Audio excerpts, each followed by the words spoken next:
Ya, selamat malam Bapak Ibu, saudara-saudari sekalian yang dikasihi Tuhan. Selamat malam. Juga Selamat malam. Romo. Saudara Sinta hadir. Senang sekali pada malam hari ini kita dapat berjumpa kembali. Pada malam hari ini adalah pertemuan kita yang kelima, di mana pada pertemuan yang kelima ini kita akan membahas tentang mukjizat bagi non-Yahudi. Jadi ada suara-suara ya. Jadi sangat relevan sekali bagi kita yang bukan keturunan Yahudi, karena pada malam hari ini mukjizatnya berbicara tentang bagi orang yang non-Yahudi. Sebelum acara dimulai, saya ingin memperkenalkan kepada Bapak Ibu bahwa pada malam hari ini kita akan ditemani oleh narasumber kita, yaitu Bapak John A. Nainggolan. Selamat malam Pak John. Selamat malam Bapak Ibu sekalian. Selamat malam Bro Wisnu, selamat malam Romo. Salam kenal John. Terima kasih. Nah, sebelum kita mulai, tadi di awal sudah disinggung dan Bapak Ibu sebagian telah mengenal dan dikenalkan oleh Kak Angela, di mana pada malam hari ini ada kuis dengan bentuk yang berbeda, agak sedikit membutuhkan pencet-pencet sana sini. Jadi untuk lebih jelasnya nanti akan dijelaskan oleh Kak Angel. Kepada Kak Angel kami persilakan.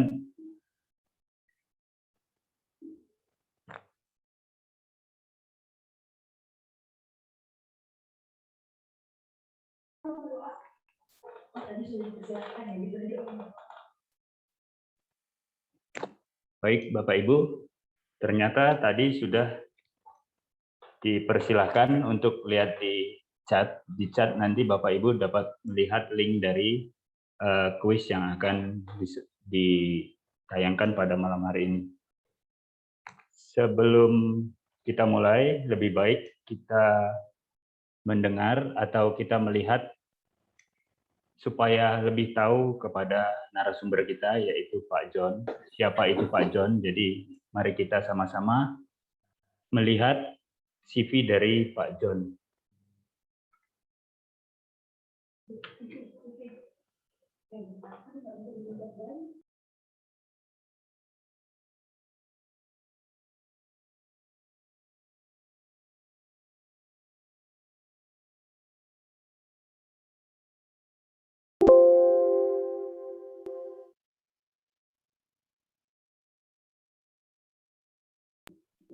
Baik Bapak Ibu, ini adalah CV dari Pak John.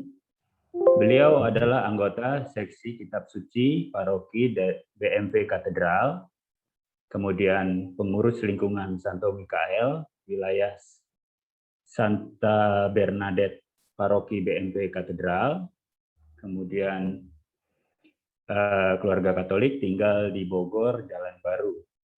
Sudah menikah dan saat ini telah dikaruniai dengan 3 orang anak.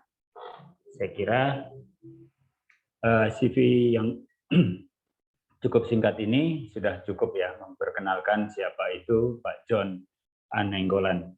Sebelum kita mulai, marilah kita sama-sama berdoa dengan doa pembuka yang akan dipimpin oleh pemenang kuis dari minggu lalu, yaitu Pak Budiman. Kepada Pak Budiman kami persilakan.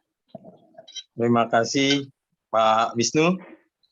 Selamat malam Bapak Romo, Bapak Ibu dan rekan-rekan muda.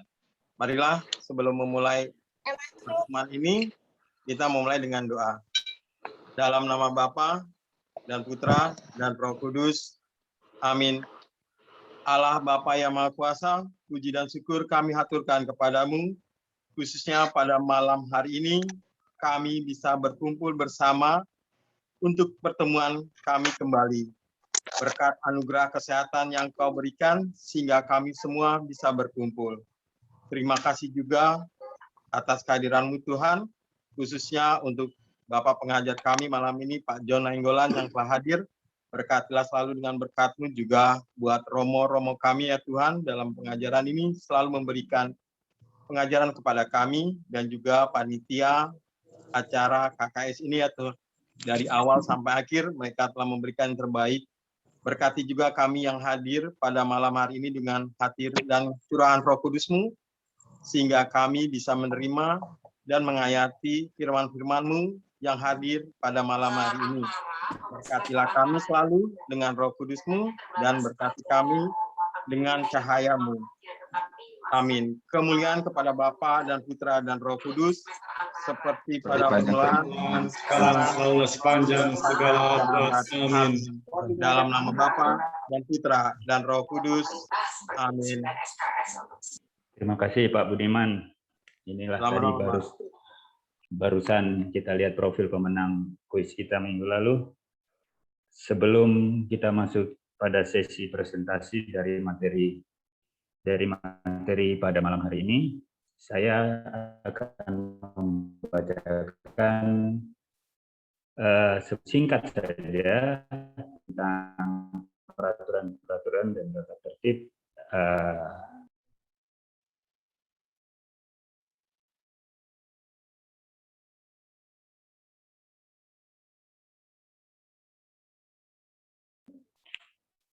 baik.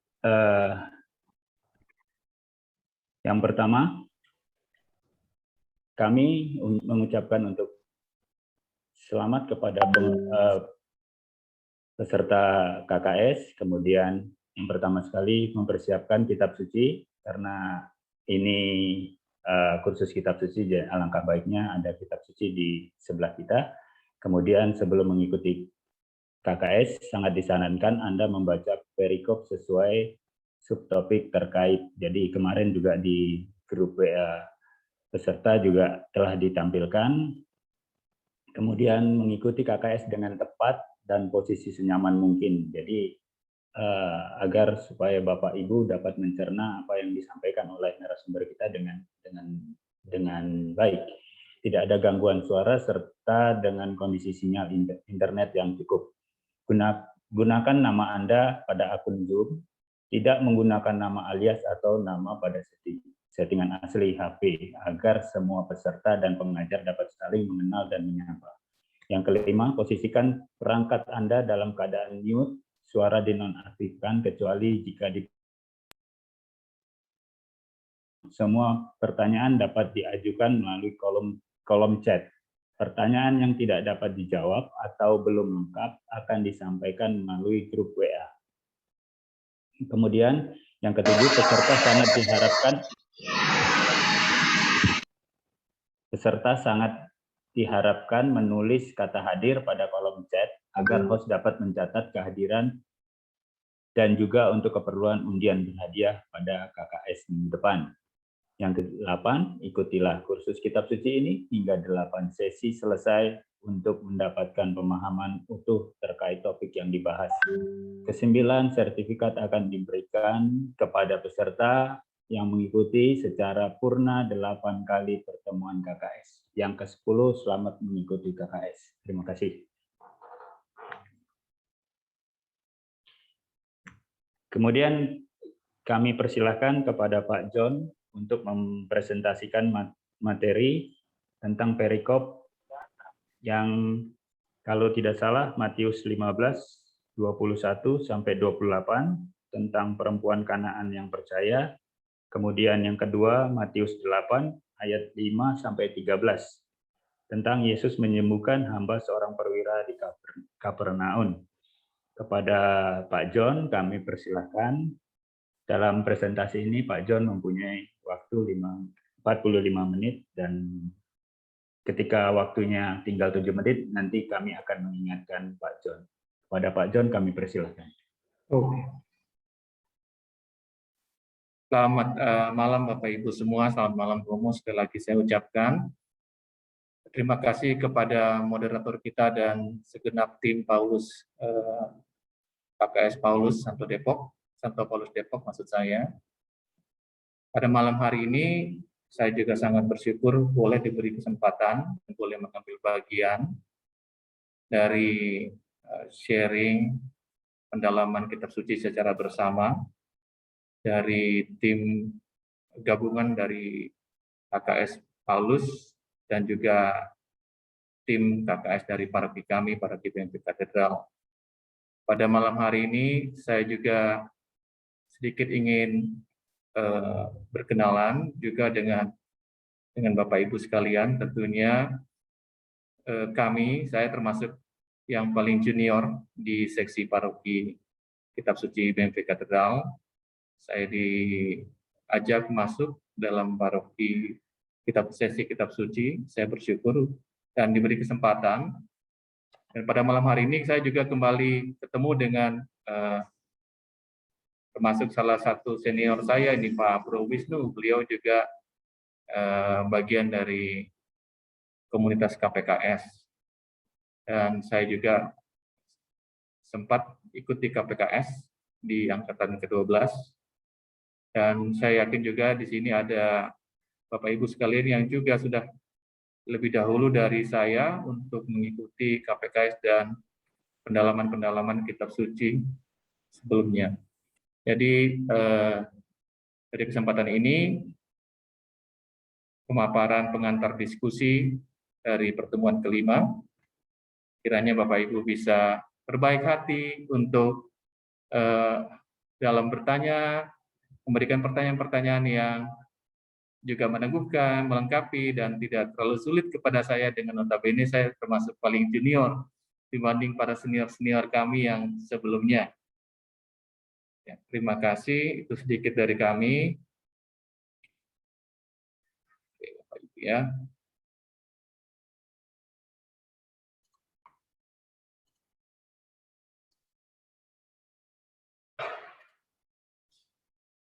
Oke. Saya coba share screen, Wisnu ya, sebentar ya. Silakan, Pak John. Oke. Iya. Sudah kelihatankah ininya? Sudah Oke. sudah kelihatan. Terima kasih Bapak Ibu dan juga Romo.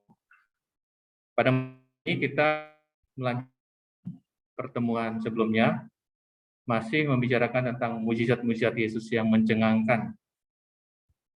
Mujizat Yesus sebelumnya adalah peristiwa penyembuhan di Betsaida, dan salah satu refleksinya juga disampaikan oleh senior saya, Pak Dr. Iskandar, yang sangat menarik, bahwa kuasa penyembuhan melalui tim dokter ataupun tim ahli kesehatan, di mana tim ahli kesehatan tersebut juga mengamini ataupun mensyukuri rahmat penyembuhan tersebut yang berasal dari Tuhan. Saya kira nanti akan senada juga dengan sangat koheren dengan peristiwa-peristiwa mukjizat yang dialami bagi bangsa-bangsa non-Yahudi. Seperti juga tadi disampaikan oleh Bro Wisnu, moderator kita, bahwa kita termasuk non-Yahudi.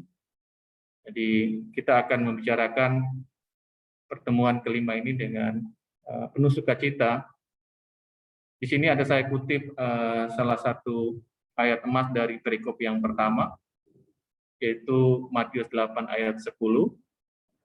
Yesus bersabda, "Aku berkata kepadamu, sesungguhnya iman sebesar ini tidak pernah dijumpai pada orang pun di antara orang Israel."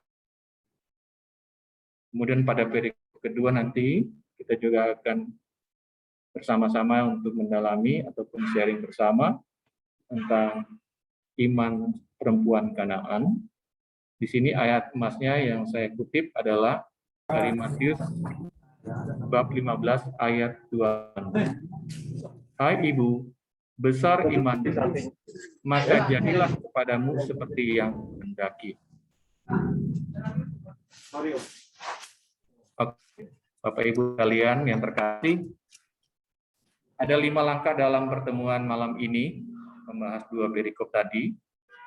Yang pertama ada pendahuluan dan tujuan teks kitab suci yang direnungkan. Kedua-duanya dari Injil Matius penafsiran perikop, pesan dan penerapan, di mana nanti kita akan minta masukan dan juga sharing bersama, sharing iman dari Bapak Ibu sekalian, mengenai penerapan yang bisa diambil dari pendalaman materi, pendalaman kitab suci, dan juga kami sematkan di sini pertanyaan refleksi. Pendahuluan seperti hari-hari, utamanya saat kita umat manusia bergelut dalam situasi pandemi, banyak tantangan, masalah yang silih berganti. Mohon maaf, ini ada tulisan seperti itu. Tantangan, masalah yang silih berganti bisa jadi dialami langsung maupun dirasakan oleh anggota keluarga, saudara, handetolan, mulai dari keadaan sakit, takut terpapar sakit, kami bisa COVID, kehilangan anggota keluarga saudara, kehilangan pekerjaan atau kecemasan lainnya. Keluarga Kristiani kita semua yang menghadapi momen-momen yang memilukan seperti ini, sejenak berefleksi bersama, kita berusaha mengambil makna pembelajaran dari peristiwa iman, terutama saat mujizat Yesus dinyatakan bagi orang-orang non-Yahudi.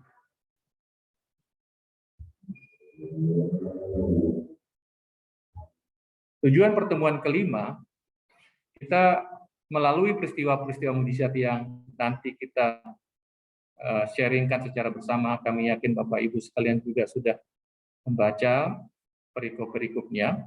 Perikopnya tidak terlalu panjang, tapi sangat bermakna. Dan melalui peristiwa mujizat tersebut, kita bersama-sama menggali kekayaan iman Gereja Katolik, agar semakin menyadari dan juga meneguhkan iman percaya kita akan Yesus sebagai Sang Juru Selamat, terlebih saat melalui masa sulit. Saya kutip dari Mazmur 98 ayat 2,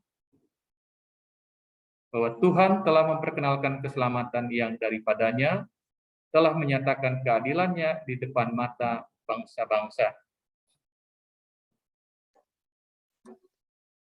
Kita membicarakan pada malam hari ini Perikop.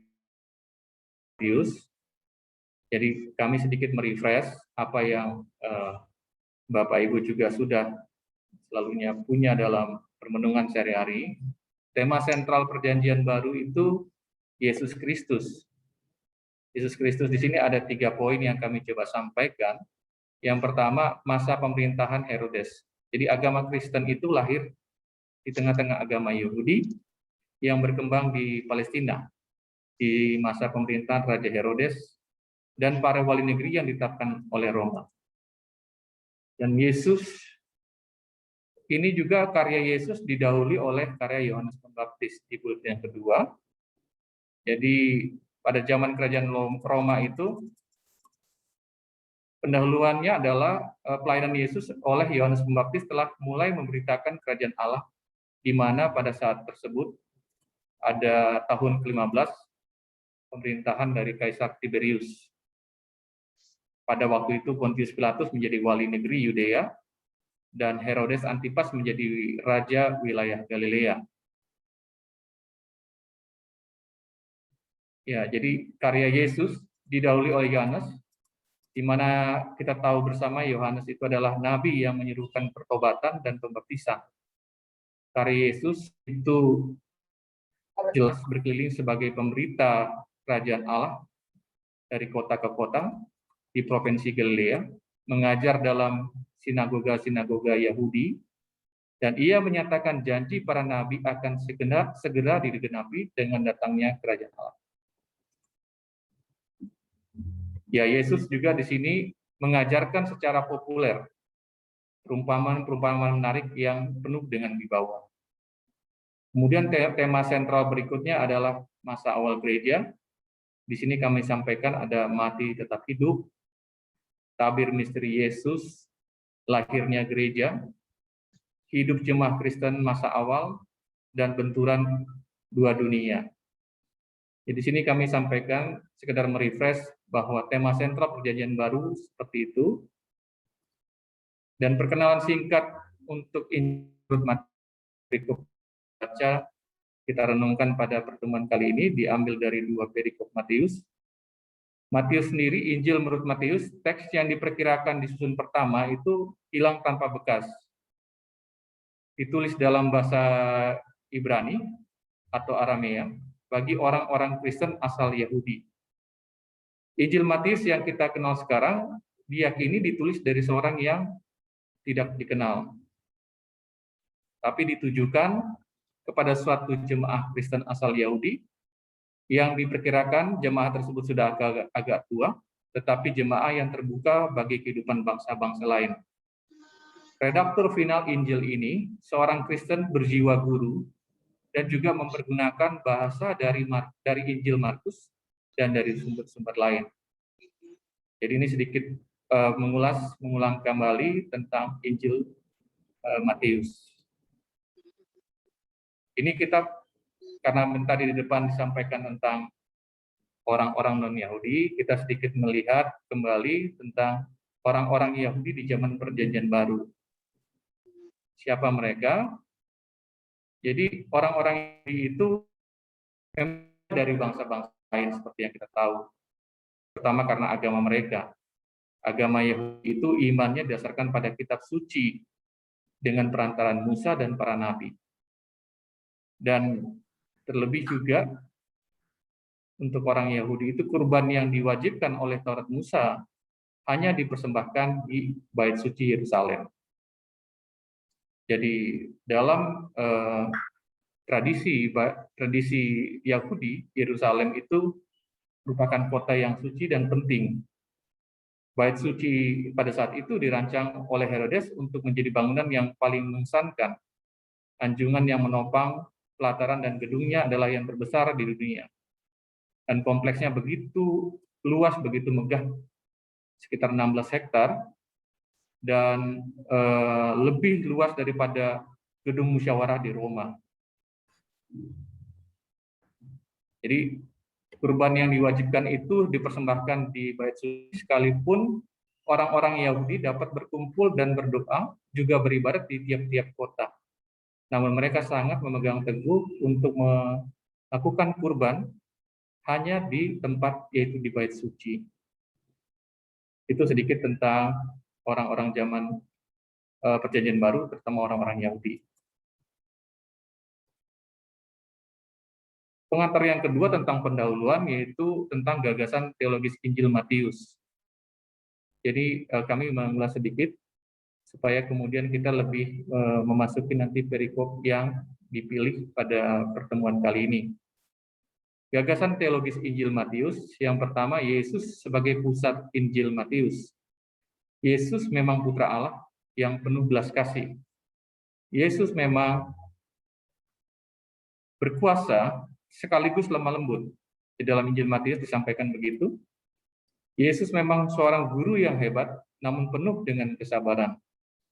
Yesus rendah hati, miskin, dan selalu berusaha melaksanakan kehendak Bapanya.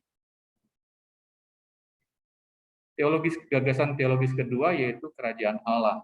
Kerajaan Allah ini digambarkan oleh Injil Matius, pertama-tama terwujud dalam diri Yesus. Maksudnya apa? Maksudnya dalam seluruh hidup Yesus itu sendiri, dalam seluruh ajarannya, dan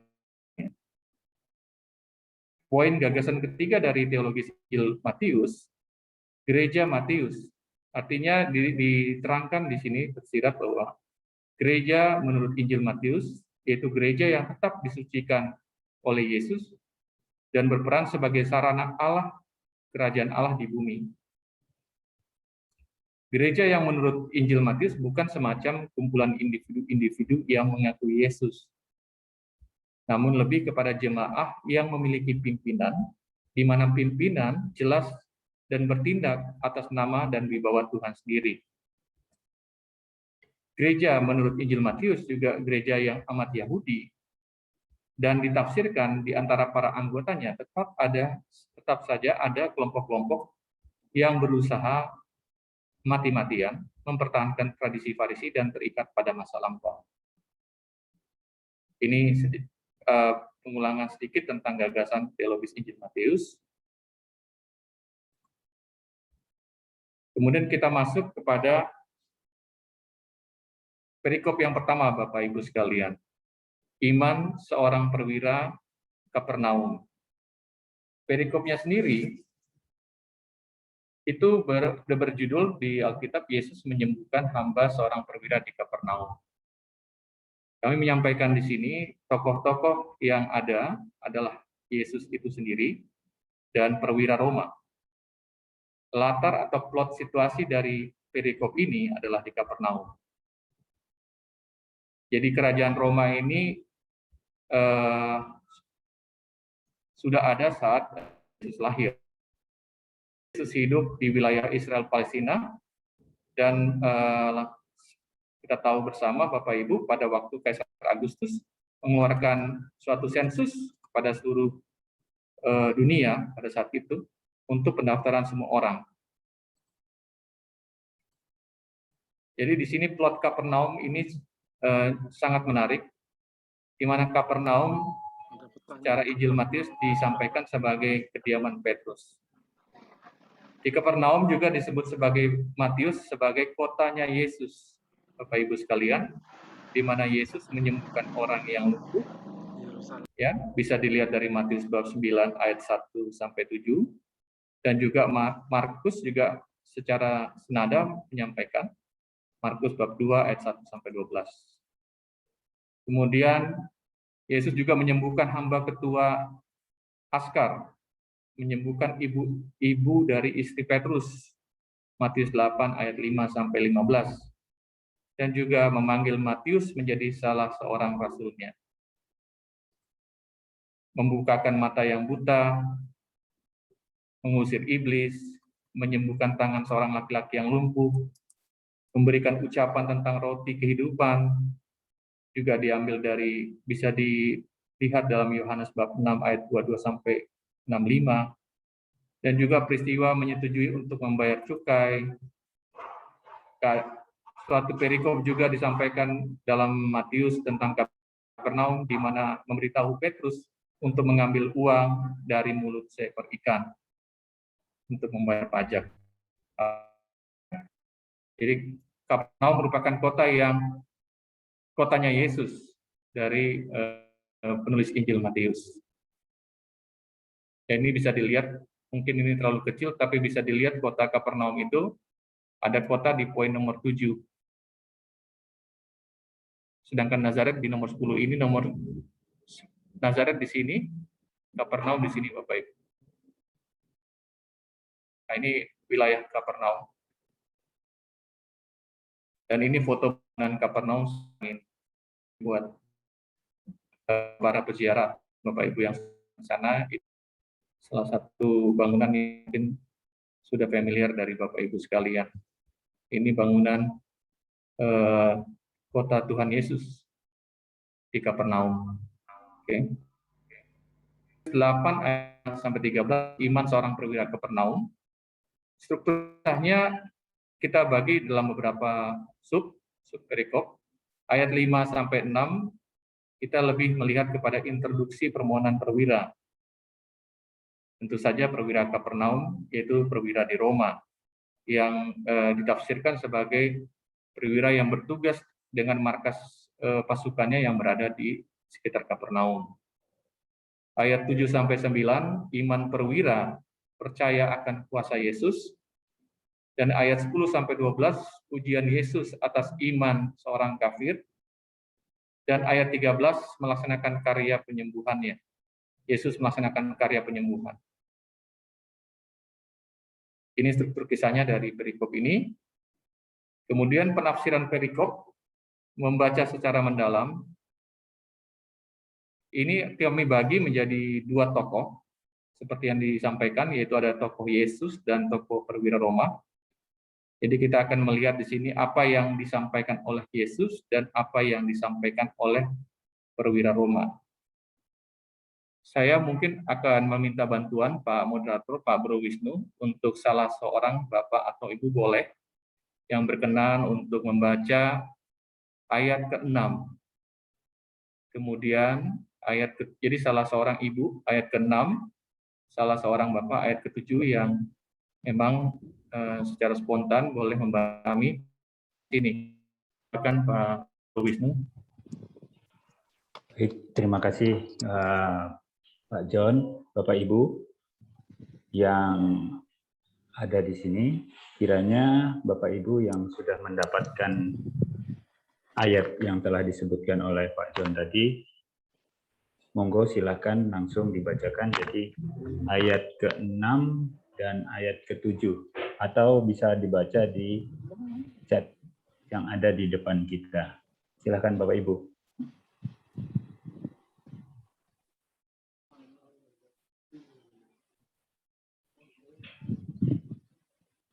Langsung saja dibuka mic-nya.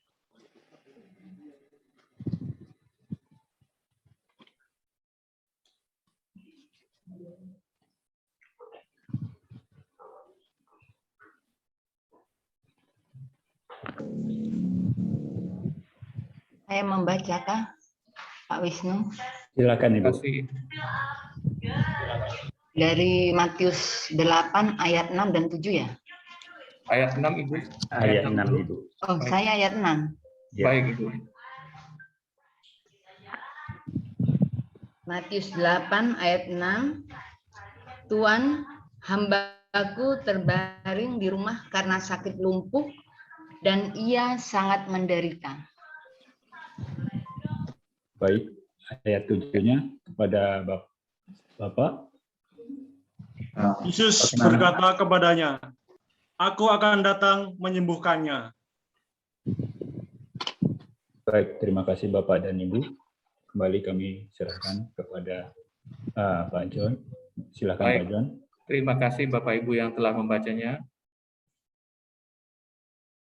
Jadi dalam ayat yang ke-6 di sini, perwira tersebut yang merupakan serdadu Roma, dia mengakui Yesus sebagai Tuhan dengan menyebut ataupun memanggil Yesus adalah Tuhan. Notabene kita tadi menyebutnya perwira ini sebagai orang kafir karena memang dia dari bangsa Roma, Kekaisaran Roma, di mana Kekaisaran Roma itu kaisarnya sebagai yang tertinggi untuk pemimpin teologisnya juga. Namun dia tidak ada dalam tafsiran bahwa apakah pernah belum tentang ajaran. Tapi dalam peristiwa ayat 6 ini kita sama-sama bisa menafsirkan bahwa perwira tersebut memanggil Yesus sebagai Tuhan, seperti layaknya pengikut-pengikut Yesus. Untuk ayat yang ke-7, dalam kita membaca secara lebih mendalam, yang kami coba renungkan di sini, Yesus bersabda, "Aku akan datang menyembuhkannya." Tapi tidak terlalu jelas kapan waktunya. Jadi ini juga membantu kita untuk merenungkan situasinya, di mana perwira Roma itu ditafsirkan kalau kita bandingkan dengan ayat yang serupa untuk perikop ini ada di, maksud saya perikop yang serupa di Injil yang lain, bisa lihat di Lukas ayat bab 7 ayat 1 sampai dengan 10, di mana memang ada urgensi, ada suatu harapan yang sangat besar untuk Yesus segera datang. Karena ada seorang hambanya yang sedang sakit, dan hamba ini termasuk orang yang dihargai dan dihormati.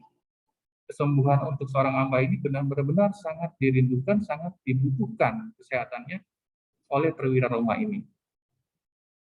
Jadi pada saat ayat ke-7 muncul di mana Yesus bersabda, "Aku akan datang menyembuhkannya," kita bisa mencoba merasakan, Bapak Ibu sekalian, sepertinya, wah saya harus berbuat lebih nih. Jadi monggo, tolong dibantu Bapak Ibu sekalian dari Pak Bro Wisnu, salah seorang ibu baca ayat ke-8, salah seorang bapak baca ayat ke-9. Baik, kita teruskan pembacaan dari Injil Matius tadi.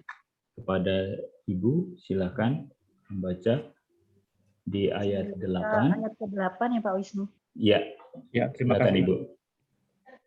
Tetapi jawab perwira itu kepadanya, Tuan, aku tidak layak menerima Tuan di dalam rumahku. Katakan saja sepatah kata, katakan saja sepatah kata, maka hambaku itu akan sembuh. Kok nggak sama? Terima kasih, Ibu. Jika aku berkata kepada salah seorang prajurit itu pergi, maka ia pergi. Dan kepada seorang lagi datang, maka ia datang. Ataupun kepada hambaku kerjakanlah ini, maka ia mengerjakannya. Iya. Terima kasih, Ibu. Terima kasih, Bu Uji. Ya, kami persilahkan kepada Bapak yang ingin membaca ayat 9. Monggo, langsung saja di... Sebab aku sendiri seorang bawahan, dan di bahuku ada pula prajurit. Jika aku berkata kepada salah seorang prajurit itu, pergi, maka ia pergi. Dan kepada seorang lagi, datang, maka ia datang. Maupun kepada hambaku, kerjakanlah ini, maka ia mengerjakannya. Terima kasih, Pak Agung. Silakan, Pak John. Oke, baik. Satu lagi dibantu Pak Wisnu untuk ayat yang ke-10. Baik, untuk ayat yang ke-10, biar saya bacakan saja. Baik, terima kasih. Setelah Yesus mendengar hal itu, heranlah ia dan berkata kepada mereka yang mengikutinya, Aku berkata kepadamu, sesungguhnya iman sebesar ini tidak pernah aku jumpai pada seorang pun di antara orang Israel. Baik, terima kasih. Demikianlah Injil Tuhan, terpujilah Kristus. Jadi pada ayat 8, ini ada sedikit typo error di sini. Ayat 8 ini yang tertampil di sini sebenarnya untuk ayat yang ke-9, untuk di bagian perwira Roma. Tapi ayat 8 seperti yang dibantu oleh Ibu Yohana Pujiastuti. Terima kasih Ibu untuk pembacaan kitab sucinya. Di ayat ke-8, kita sama-sama tadi merenungkan ataupun mendengar bahwa perwira tersebut memiliki keyakinan yang sangat-sangat teguh bahwa kuasa dari perkataan itu juga terjadi pada kehidupan mereka, kehidupan keseharian mereka. Makanya disampaikan oleh perwira tersebut, Tuan, aku tidak layak menerima Tuan di dalam rumahku. Katakan saja sepatah kata, maka hambaku itu akan sembuh. Kemudian dijelaskan di situ, sebab aku sendiri seorang bawahan dan seterusnya. Jika aku berkata kepada seorang prajurit pergi, dia akan pergi, dan kepada seorang lagi datang, maka ia akan datang, ataupun kepada hambaku kerjakanlah ini. Jadi dia sangat meyakini perintah ataupun kuasa dari perkataan lisan, karena sudah menjadi bagian dari keseharian perwira Roma dalam tugas maupun kemiliterannya. Dan di ayat yang ke-10, setelah mendengar perwujudan ataupun perkataan tersebut, Yesus mengatakan, aku berkata kepadamu, sesungguhnya iman sebesar ini tidak pernah aku jumpai di antara orang Israel. Jadi artinya dalam tafsir itu dikatakan bahwa iman dalam perjalanan Yesus setelah turun dari khotbah di bukit dari perikop sebelumnya, dia juga belum pernah menjumpai iman orang Israel yang sehebat ataupun sebesar dari seorang perwira ini. Itu dari penafsiran perikop untuk beberapa ayat ini. Saya lanjutkan.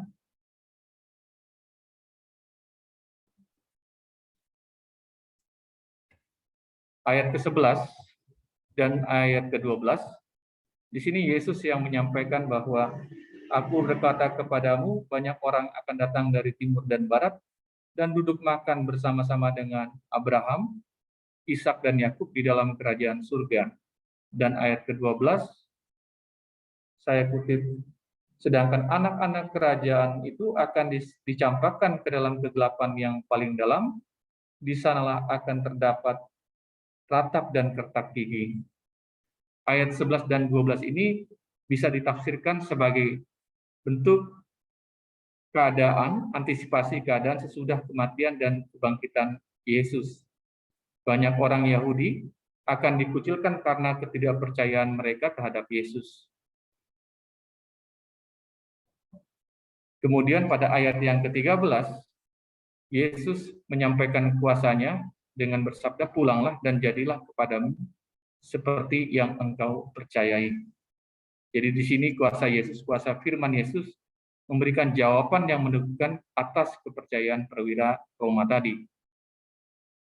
Jadi ini bagian dari penafsiran kita, penafsiran kami dalam hal merenungkan perikop iman seorang perwira di Kapernaum.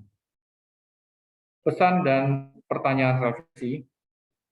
Jadi pesan yang pertama kami mencoba merenungkan dan mengambil dari beberapa daftar pustaka, yaitu Yesus berkuasa untuk menyembuhkan yang sakit, dan kuasa firman Yesus melampaui ruang dan waktu, melampaui tradisi atau latar belakang seseorang. Pesan yang kedua, iman seorang perwira yang percaya akan kuasa firman Tuhan yang sedemikian hebat. Iman itu dinyatakan dengan iman yang aktif dan iman yang mencari. Mengenai penerapannya nanti kita sekali bisa sharing bersama, bisa ikut urun saksian dan urun sharing maksud saya mengenai penerapan daripada bacaan yang kita ambil perikop yang pertama. Pertanyaan refleksi yang ada di saya juga adalah, sejauh mana kita terus berusaha untuk mengimani Yesus yang berkuasa untuk segala hal, termasuk keadaan sakit? Itu pertanyaan refleksi yang pertama yang saya juga ajak untuk kita renungkan. Kemudian pertanyaan refleksi yang kedua, siap sediakah kita atau Bapak Ibu sekalian berjuang demi hidup orang lain, seperti halnya seorang perwira Roma yang berjuang demi hidup hambanya yang sangat dicintai dan sangat dihormati. Itu pesan dan pertanyaan refleksi.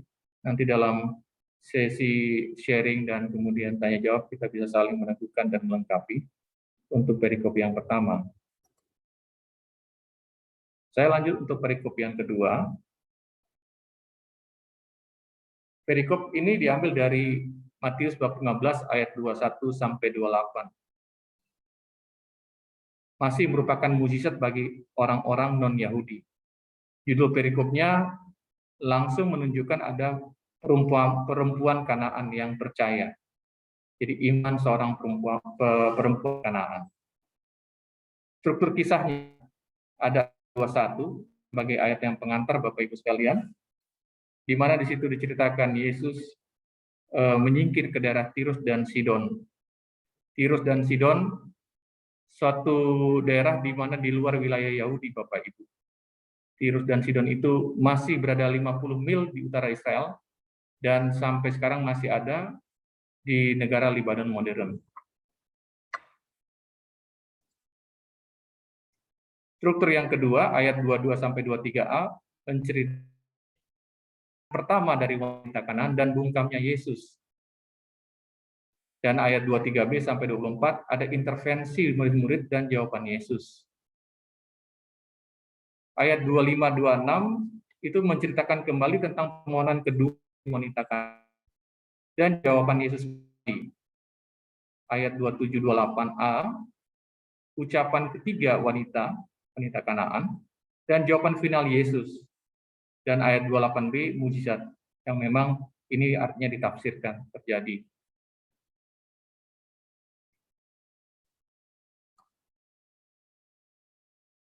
Matius 15 ini kita melihat ada beberapa tokoh Bapak Ibu yang sekalian. Ada Yesus, ada murid Yesus, ada perempuan Kanaan. Dan laskar plot situasinya itu di daerah Tirus dan Sidon. Jadi secara tafsiran Tidak terlalu jelas apakah di antara jalan menuju Tirus dan Sidon peristiwa ini dikisahkan, tapi terkait dengan kota Tirus dan Sidon, Yesus pernah membandingkan dengan Korazim dan Betsaida. Bisa dilihat dari Matius bab 11 ayat 20 sampai 22.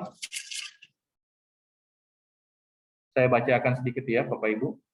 Yesus mengecam beberapa kota. Lalu Yesus mulai mengecam kota-kota yang tidak bertobat, sekalipun di situ ia paling banyak melakukan mujizat. Celakalah Korazim, celakalah engkau Betsaida, karena jika di Tirus dan di Sidon terjadi mujizat-mujizat yang telah terjadi di tengah-tengah kamu, sudah lama mereka bertobat dan bergabung. Demikianlah Injil Tuhan, terpujilah Kristus. Saya lanjutkan Bapak Ibu, ini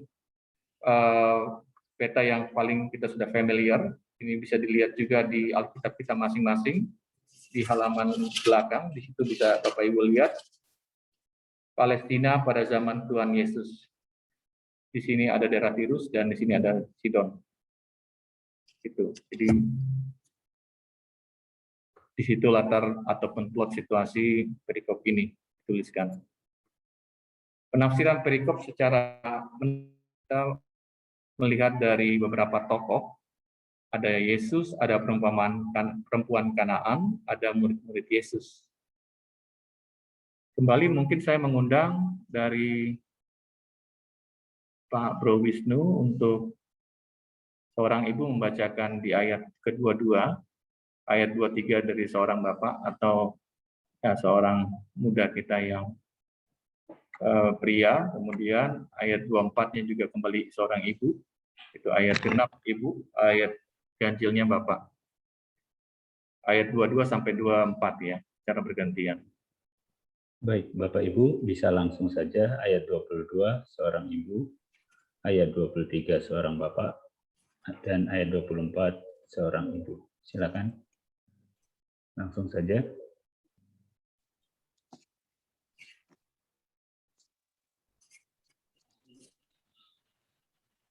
Baik, Pak, saya coba. Baik, terima kasih Ibu. Ayat 22. Kasihanilah aku ya Tuhan, anak Daud, karena anakku perempuan kerasukan setan dan sangat menderita. Ya, ayat 23, silakan, Bapak. Tetapi Yesus sama sekali tidak menjawabnya.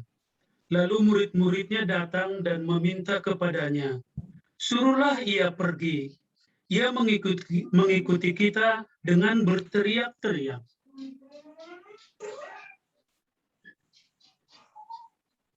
Ya, ayat 24, silakan Ibu. Ayat yang ke-24, aku diutus hanya kepada domba-domba yang hilang dari umat Israel. Ya, Oke. terima kasih. Terima kasih. Terima kasih Bapak Ibu sekalian.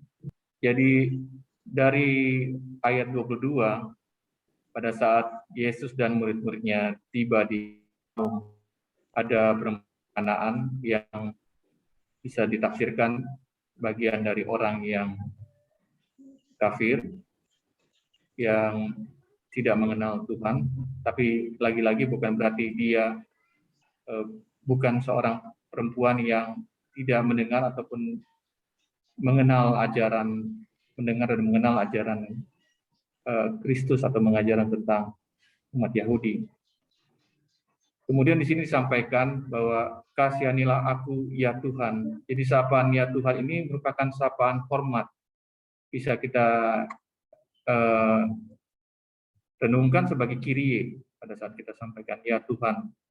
Kemudian sapaan anak Daud merupakan sebutan gelar Mesias pada saat orang-orang Yahudi saat itu.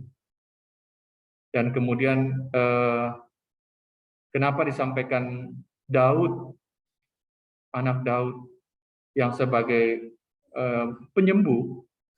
Karena Salomo sebagai putra Daud dianggap sebagai penyembuh dalam perjanjian baru. Jadi ini juga diungkapkan sebagai suatu bentuk bukan hanya pengetahuan, tapi juga mungkin sudah masuk ke dalam relung hati perempuan Kanaan tersebut, sehingga dia menyampaikan sapaan tersebut. Memang terasa agak aneh, bisa dikeluarkan pernyataan tersebut dari percakapan ataupun dari ucapan seorang ibu ini. Itu yang kita bisa renungkan dalam membaca secara mendalam di ayat ke-22. Di ayat ke-23 ini topiknya adalah tentang murid-murid Yesus. Jadi setelah tadi disampaikan bahwa Yesus sama sekali tidak menjawab permintaan dari perempuan Kanaan tersebut, dan diyakini murid-murid Yesus ada bersama-sama di tempat Yesus yang berjalan, dan melihat Yesus bungkam, kemudian murid-murid itu meminta kepada Tuhan Yesus untuk menyuruh perempuan ini pergi. Itu. Dan Yesus kenapa bungkam? Ya bisa ditafsirkan bahwa ia tidak mau melampaui batas misi yang dipercayakan kepadanya. Makanya setelah melihat bagaimana reaksi para murid meminta kepadanya, dan di ayat 24 Yesus menanggapi responnya. Bapak Ibu sekalian, dengan menyatakan bisa juga kepada perempuan Kanaan, tapi menurut tafsir yang paling jelas disampaikan kepada perempuan Kanaan bahwa aku diutus hanya kepada domba-domba yang hilang dari umat Israel. Yang sangat menarik, kita bisa lihat bagaimana respon dari perempuan Kanaan di ayat yang ke-25. Ini boleh dibantu lagi Pak Wisnu untuk salah seorang ibu bacakan. Baik, langsung saja seorang ibu yang ingin membaca ayat 25. Tetapi perempuan itu mendekat dan menyembah dia sambil berkata, "Tuhan, tolonglah aku." Oke. Baik, untuk ayat 26 dilanjutkan untuk sang Bapak. Tetapi Yesus menjawab, "Tidak patut mengambil roti yang disediakan bagi anak-anak dan melemparkannya kepada anjing." Demikianlah Injil Tuhan, terpujilah Kristus. Jadi Bapak Ibu sekalian, respon daripada perempuan Kanaan setelah disampaikan misi dan prioritas misi Yesus, dia perempuan ibu ini tidak menyerah. Kemudian sambil menghampiri rombongan tersebut yang ditafsirkan juga sempat berhenti lagi, dia datang dan menyembah Yesus. Jadi peristiwa tersungkur dan menyembah Yesus ini serupa dengan peristiwa para Majus datang di Matius bab 2 ayat 2 dan ayat ke-11, dan serupa juga dengan peristiwa orang sakit kusta di Matius bab 8 ayat 2. Dan di mana ayat 26 ini Yesus menyampaikan tidak patut mengambil roti yang disediakan bagi anak-anak dan melemparkannya kepada anjing-anjing. Jadi di sini memang umat Israel ataupun domba-domba yang hilang dari umat Israel disebut sebagai anak-anak Yesus, dan bukan seperti ingin menolak sapaan atau jawaban dari Tuhan Yesus kepada perempuan Kanaan, tapi menggambarkan bahwa yang terpenting misi dari Tuhan Yesus khusus bagi domba-domba yang hilang dari umat Israel. Dan ibu ini kita akan lihat Bapak Ibu di ayat berikutnya bagaimana respon setelah disampaikan tentang Yesus atau perkataan Yesus di ayat 26. Minta bantuan sekali lagi dari seorang ibu dan seorang bapak di ayat 27 dan 28. Silakan Bapak dan Ibu, langsung saja.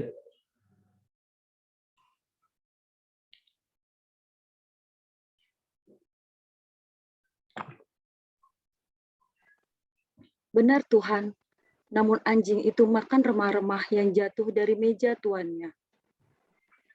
Langsung. ayat 28.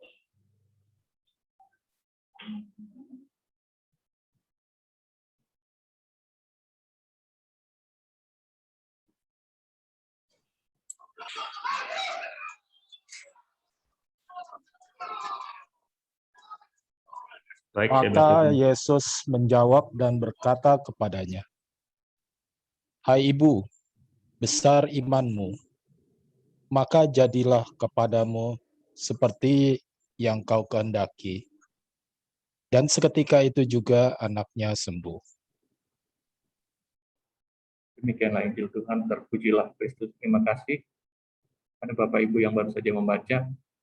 Jadi kita tadi mendalami secara bersama-sama bahwa respon ataupun tanggapan dari perempuan Kanaan, meskipun sudah diumpamakan oleh Yesus sebagai misi dia hanya kepada domba-domba yang hilang, lagi-lagi dari umat Israel, dan menyebut bangsa-bangsa lain sebagai asing, dan bisa dibilang sebagai bangsa yang dikategorikan anjing. Namun dia menyatakan bahwa benar Tuhan, namun anjing itu pun makan dari remah-remah yang jatuh dari meja tuannya. Jadi roti itu memang makanan harian pokok bangsa Yahudi. Namun untuk jawaban ini sangat luar biasa, sangat dengan rendah hati dan tabah. Beliau juga bisa memposisikan dirinya bahwa baiklah saya sedemikian, termasuk asing, termasuk bukan bagian dari misi. Tapi kiranya saya boleh juga makan yang merupakan roti kehidupan yang dikhususkan bagi umat Israel, umat pilihan Allah. Oleh karenanya dia menyebutnya anjing itu makan remah-remah yang jatuh dari meja tuannya. Di ayat ke-28, Yesus juga kembali meneguhkan bahwa sambil menyampaikan rasa kagum bahwa iman dari ibu ini sangat besar. Meskipun sudah beberapa kali disampaikan tidak bisa atau ditolak, namun iman ibu ini tetap kekeh dan tetap teguh untuk menyampaikan permohonannya dan menyampaikan kerendahan hatinya seperti yang dia sampaikan, perempuan ini sampaikan di ayat 27. Dan jawaban, ya baik. Tinggal 7 menit. Baik, terima kasih Pak Wisnu. Jadi jawaban dari Yesus ini ingin meneguhkan juga kepada kita bahwa peristiwa kesembuhan dari anak seorang ibu dari Kanaan ini mau mengatakan bahwa mukjizat Yesus juga terjadi bagi orang-orang non-Yahudi sebagai tanda masuknya kerajaan Allah ke dalam dunia. Jadi yang tadinya disampaikan sebagai misi Yesus yang utama tetap, tapi dengan peristiwa di dalam perikop ini ingin menunjukkan bahwa kuasa Tuhan juga merangkul bagi orang-orang non-Yahudi. Pesan saya coba keluarkan untuk bersama. Yang pertama, Yesus berkuasa untuk menyembuhkan anak dari seorang ibu yang kafir dari jauh sebagai tanda masuknya kerajaan Allah ke dalam dunia. Yang kedua adalah iman seorang perempuan bersungguh-sungguh dengan sepenuh hati dan tabah hati menantikan jawaban Yesus. Tadi sama-sama kita baca dan kita renungi bersama, beberapa kali ditolak, bahkan sampai dianalogikan seperti bagian dari rombongan anjing atau bangsa-bangsa asing. Namun itu tidak kemudian meniadakan semangat ataupun harapan ataupun permohonan, tapi tetap teguh, kekeh, dan rendah hati tentu untuk menantikan jawaban Yesus. Yang refleksi di sini adalah sejauh mana kita berusaha untuk menjadi penerus kabar baik firman Tuhan dan kepanjangan kasih dari Tuhan Yesus untuk merangkul orang lain di luar kita. Yang pertanyaan refleksi kedua, siap sediakah kita, Bapak Ibu sekalian, kita semua di sini berjuang demi hidup orang lain? sampai beberapa kali, bahkan bisa lebih dari 3 kali. Suatu bentuk usaha kita, doa, pantang puasa, memohon kepada Yesus sampai mendapatkan jawabannya buat orang lain di luar kita. Bisa jadi orang-orang yang belum seiman kepercayaan dengan kita, tapi mungkin sudah pernah bersinggungan dan mengenal ajaran Kristus itu sendiri. Ini Bapak Ibu sekalian, 2 pesan dan 2 pertanyaan refleksi yang kami sampaikan sebagai pengantar diskusi untuk permenungan kita bersama dan sharing iman dalam sesi berikutnya. Terakhir, bekerja terus-menerus dan kiranya iman akan percaya akan Yesus selalu menguatkan bahwa Yesus sungguh hadir, sungguh bekerja pada kita semua, melalui kita semua, untuk orang-orang di sekeliling kita atau kita pun sendiri dalam masa yang sulit maupun dalam masa yang penuh tantangan. Terima kasih Bapak Ibu, Tuhan memberkati Bapak Ibu sekalian. Saya stop sampai di sini Pak Bro Wisnu, saya kembalikan ke Pak Bro Wisnu untuk kita saling sharing dan saling meneguhkan. Terima kasih. Baik, terima kasih Pak John, luar biasa sekali. Tadi Bapak Ibu kita telah mendengarkan dan sama-sama membaca, kemudian kita mendengar paparan dari ayat per ayat yang telah disampaikan oleh Pak John. Kiranya semuanya itu meneguhkan kita, menguatkan kita, membuat kita tidak berkecil hati, tetapi terus tetap mengimani kepada Yesus Kristus yang telah wafat dan telah dibangkitkan pada hari ketiga bagi kita. Baik Bapak Ibu, kalau seperti hari-hari yang lalu kita ada lagu seringan, kemudian kita ada rehat sejenak, tapi malam hari ini mohon maaf kami tidak rehat sejenak, tapi kita langsung kepada sesi tanya jawab. Mohon kepada Mbak Angel dan Mbak Della untuk menampilkan pertanyaan-pertanyaan yang ada di chat. Terima kasih.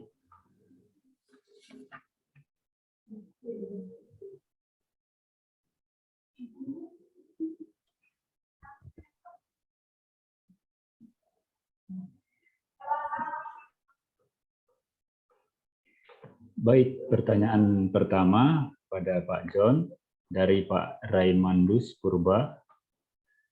Daerah Kanaan itu bukanlah juga daerah Israel atau Yahudi. Kenapa dia jadi orang non-Yahudi? Silakan Pak John. Oke. Terima kasih dari pertanyaan ini, Pak Raimandus Purba. Mungkin sebelum saya menjawab, saya sekali lagi bisa mengizinkan ya Pak Bro Wisnu, mungkin dari salah seorang kita, Bapak Ibu sekalian yang hadir, ingin juga sharing ataupun ingin mencoba menjawab bagaimana ya istilahnya hal yang kita bisa sampaikan dari kita pengetahuan kita tentang Kanaan dan kenapa perempuan Kanaan ini disebut sebagai orang non-Yahudi. Mungkin dari salah seorang kita ingin menjawab juga, kami persilahkan. Baik Bapak Ibu, kepada Bapak Ibu yang ingin menanggapi pertanyaan dari Pak Raimandus Purba, silakan. Karena ini sifatnya kita diskusi, jadi Bapak dan Ibu juga boleh memberi masukan atau menjawab dari pertanyaan-pertanyaan yang telah disampaikan oleh rekan-rekan kita. Silakan Bapak Ibu.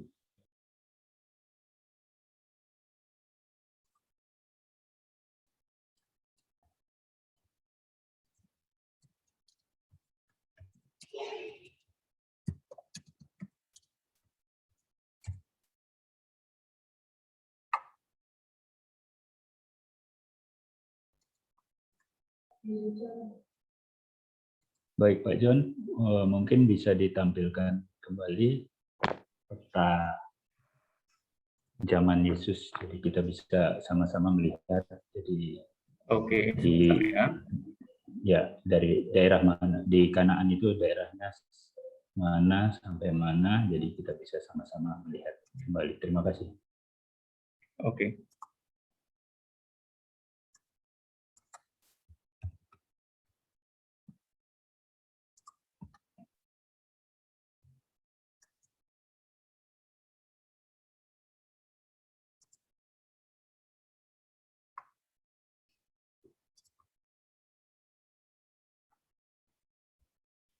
Oke, saya lagi coba buka.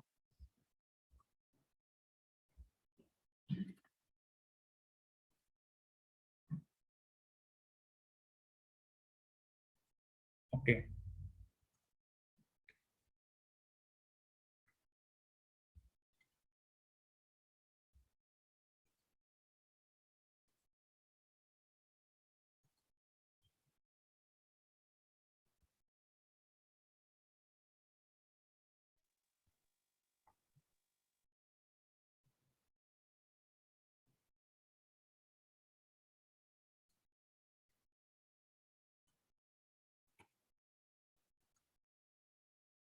Halo Bro John. Ya. Wah ini pertanyaannya menarik ini. Boleh saya mau bantu sharing sebentar? Boleh Pak Akan. Mari kita buka di Yosua 9 ayat 1 dan 2. Supaya itu bisa kita lihat bahwa memang pada saat Yosua mau memasuki Kanaan, itu di sana diterangkan bahwa memang di Kanaan itu bukan satu suku saja yang tinggal, tetapi ada banyak di sana. Coba kita buka ya. Jadi memang itu daerah yang pluralis gitu ya. Jadi pada saat zaman Yesus pun daerah itu masih plural. Jadi banyak suku-suku yang lain, tidak hanya orang Yahudi saja. Terutama orang-orang yang suku-suku yang dianggap lebih besar oleh orang-orang Israel. Boleh dibantu dibaca 9 ayat 1 dan 2 dari Yosua.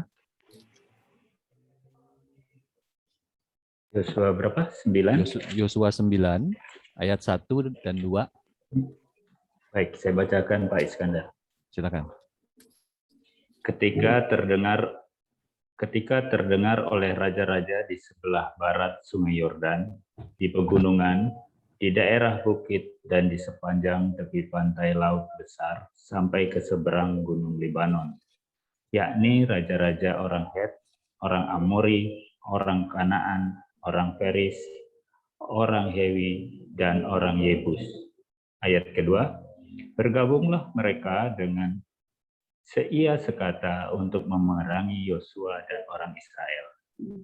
Ya, jadi mungkin sekilas kita dikasih gambaran bahwa pada saat mereka keluar dari tanah Mesir dan tongkat kepemimpinan sudah pindah ke Yosua dari Musa, dan pada saat Yosua mau memasuki tanah Kanaan itu, dan tanah Kanaan itu memang sudah banyak suku-suku. Dan mungkin ini bisa membantu kita memperjelas bahwa pada zaman Yesus pun di Kanaan itu banyak suku-suku yang lain, tidak hanya satu suku saja. Mungkin sekilas sedikit, mudah-mudahan ada yang bisa melengkapi. Terima kasih. Baik, terima kasih Pak Iskandar. Terima kasih Pak Iskandar. Boleh menambahkan nggak Pak? Kan Pak. Silakan Pak, silakan. Kalau menurut hemat saya, kenapa kita untuk melihat ini kita harus kembali kepada kerajaan utara dan kerajaan selatan tuh Pak ya. Zaman pembuangan itu kan kerajaan utara itu semuanya dibuang ya, dibuang dan penduduknya diganti dengan orang-orang asing. Sehingga Kanaan itu ada di Israel ya, di utara ya. Dan kerajaan Israel adalah kerajaan di utara. Itu menurut hemat saya, kenapa orang-orang Kanaan itu dianggap istilahnya Yahudi kelas 2, bahkan dianggap sebagai bukan orang Yahudi, itu karena apa? Karena pada saat pembuangan itu mereka diganti dengan orang-orang asing itu.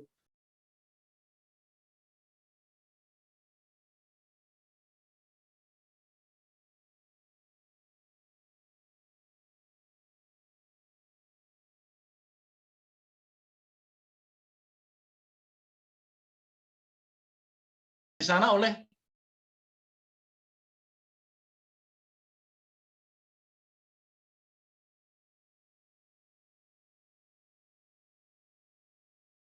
Wisnu, tambahin sedikit untuk memperjelas keterangan Pak Sugeng tadi juga. Mungkin kita bisa juga lihat di Hakim-Hakim 3. Mari kita buka Hakim-Hakim 3, ayat 1, 2, dan 3. Kenapa di Kanaan banyak orang-orang asing itu, mungkin kita dapat penjelasan juga di Hakim-Hakim 3 ini. Boleh dibantu nih Bro Wisnu, sekalian dibacain. Teman-teman sambil buka Alkitabnya ya, namanya kita belajar KKS. Ayat berapa? Hakim-Hakim 3, Hakim-Hakim 3 Ya. ayat 1, 2, dan 3. Baik, saya akan bacakan. Bangsa-bangsa asli yang dibiarkan tinggal di Kanaan. Inilah bangsa-bangsa yang dibiarkan Tuhan tinggal untuk mencobai orang Israel itu dengan perantaraan mereka, yakni semua orang Israel yang tidak mengenal perang Kanaan. Ayat kedua, maksudnya hanyalah supaya keturunan-keturunan orang Israel yang tidak mengenal perang yang sudah-sudah dilatih berperang oleh Tuhan. Ayat ketiga, yang tinggal ialah kelima raja kota, orang Filistin dan semua orang Kanaan, orang Sidon dan orang Hewi, yang mendiami pegunungan Libanon, dari Gunung Baal, Hermon, sampai ke jalan yang menuju ke Hamat. Iya, terima kasih Bro Wisnu. Sama-sama. Jadi dari kitab Hakim-Hakim kita dikasih informasi bahwa Tuhan sengaja meninggalkan suku-suku itu tinggal bersama-sama dengan orang Yahudi, yaitu untuk melatih mereka berperang juga, gitu ya, dan untuk mencobai mereka. Gitu. Jadi dari Hakim-Hakim 3 ini mungkin sedikit lebih jelas. Terima kasih.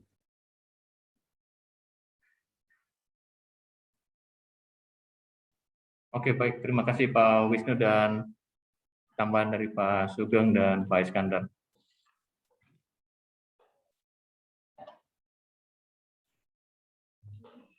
Baik, semoga pertanyaan itu sudah menjawab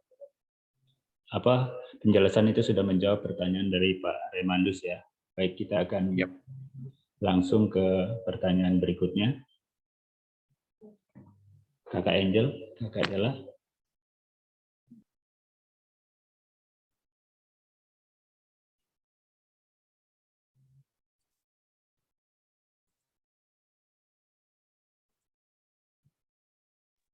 Baik, ini pertanyaan kedua dari Pak Yakobus Sugeng. Mohon pencerahannya dalam perikop ini ditonjolkan iman orang non-Yahudi, dalam hal ini perwira di Kapernaum, bahkan dikatakan tidak ditemukan iman sebesar ini di antara umat Israel, ayat 10. Dari keterangan Bapa, semua Injil Matius ditujukan untuk orang-orang Yahudi. Apakah perikop ini ditujukan sebagai sindiran bagi orang-orang Yahudi yang menolak ajaran Yesus? Terima kasih.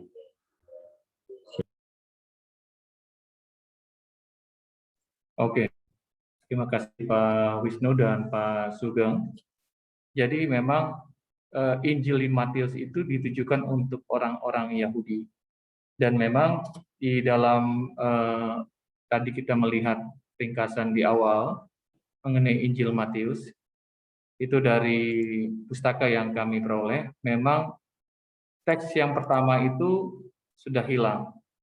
Teks yang dituliskan dalam bahasa Ibrani atau Aramea bagi orang-orang Kristen Yahudi. Namun dalam perjalanan waktunya, itu teksnya itu ditujukan kepada orang-orang Yahudi yang terbuka bagi bangsa-bangsa lain.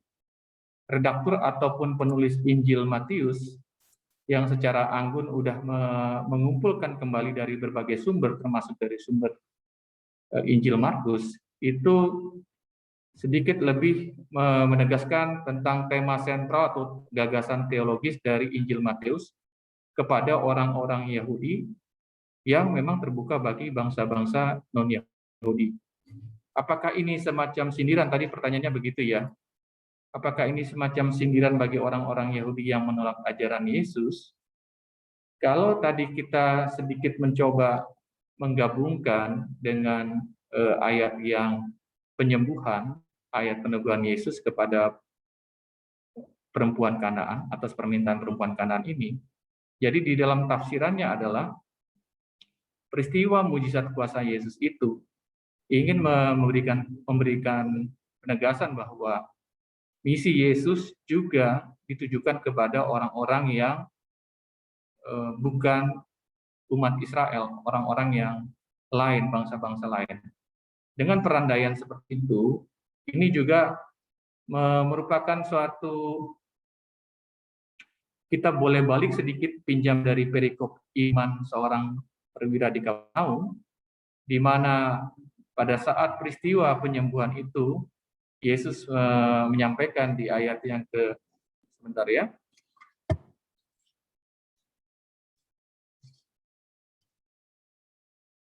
ayat yang ke-11 dan ayat yang ke-12 dari Matius 28 di perikop tadi kita dengar sama-sama. Saya bacakan kembali, aku berkata kepadamu, banyak orang akan datang dari timur dan barat dan duduk makan bersama-sama dengan Abraham, Ishak dan Yakub di dalam kerajaan surga, sedangkan anak-anak kerajaan itu akan dicampakkan ke dalam kegelapan yang paling gelap.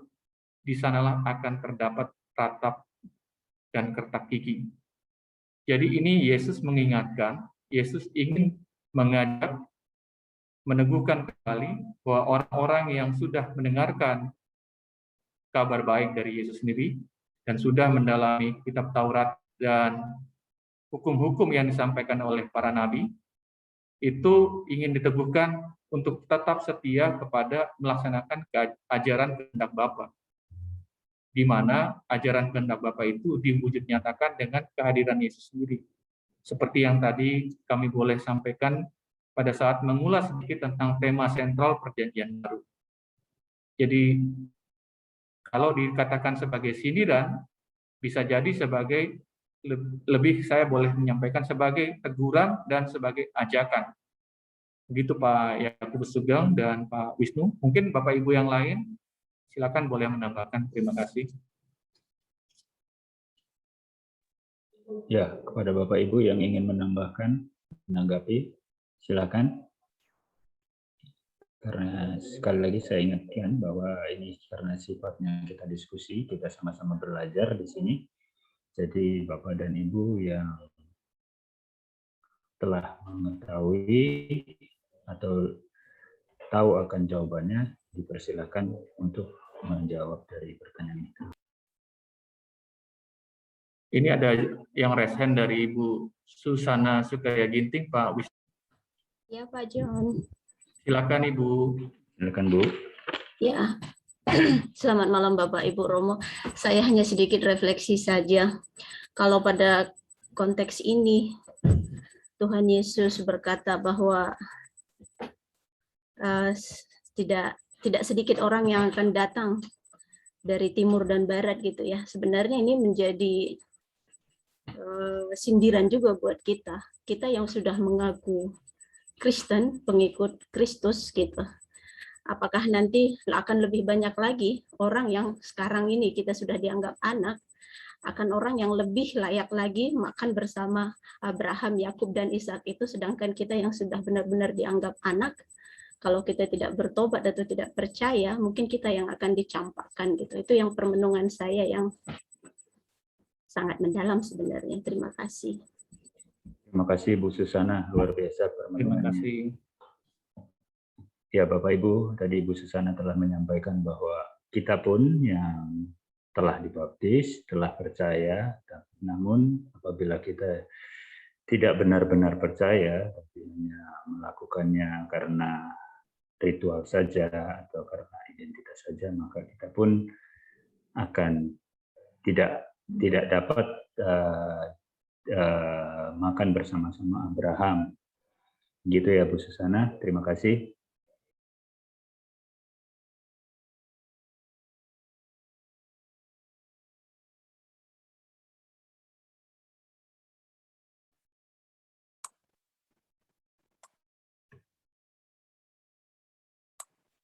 Ke-mute. Pak Bro Wisnu sepertinya ke-mute.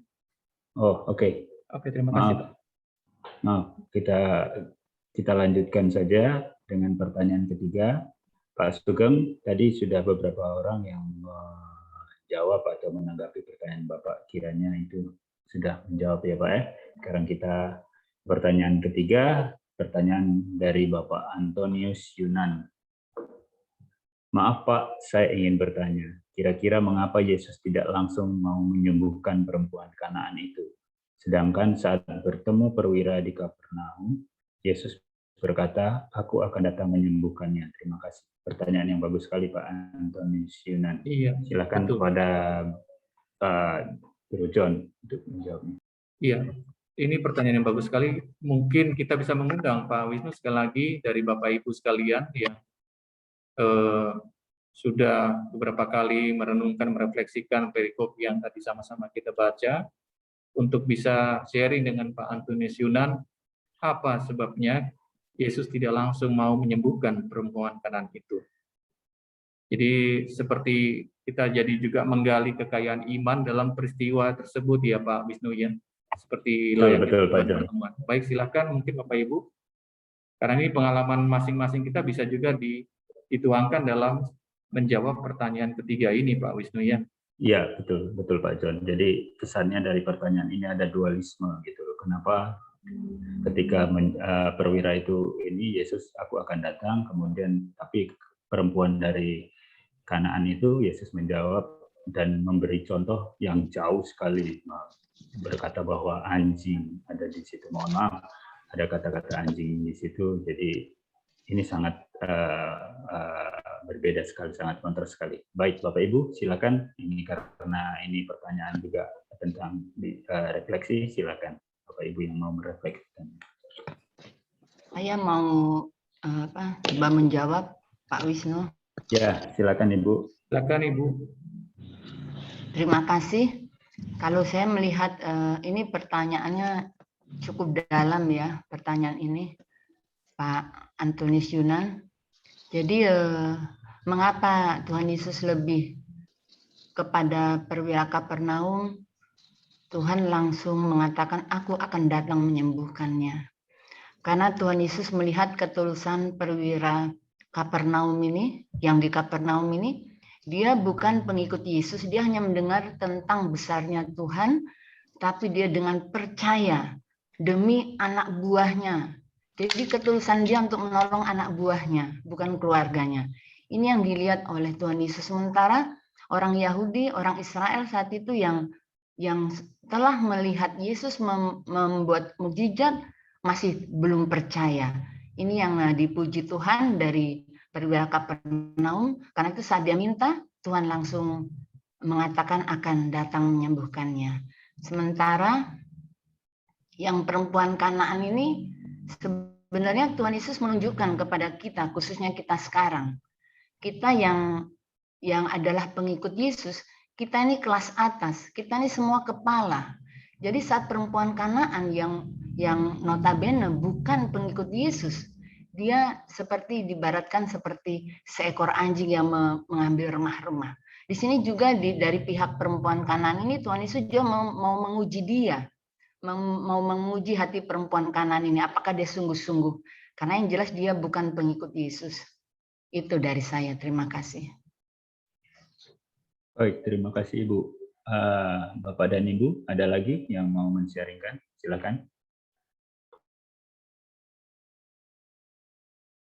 Jadi saya ikut melanjutkan Pak Wisnu dan Ibu tadi, terima kasih juga atas sharingnya. Jadi memang kalau pada saat kita merenungkan perikop Matius tadi, itu disampaikan bahwa seolah-olah perwira tersebut langsung bertemu dengan Yesus. Dan dilengkapi, kalau kita membaca Injil Perjanjian Baru, Injil Sinoptik, di Lukas bab 7 ayat 1-10. Kenapa saya bilang melengkapi? Karena ini sifatnya koheren dan itu merupakan katakanlah natural daripada teks Perjanjian Baru.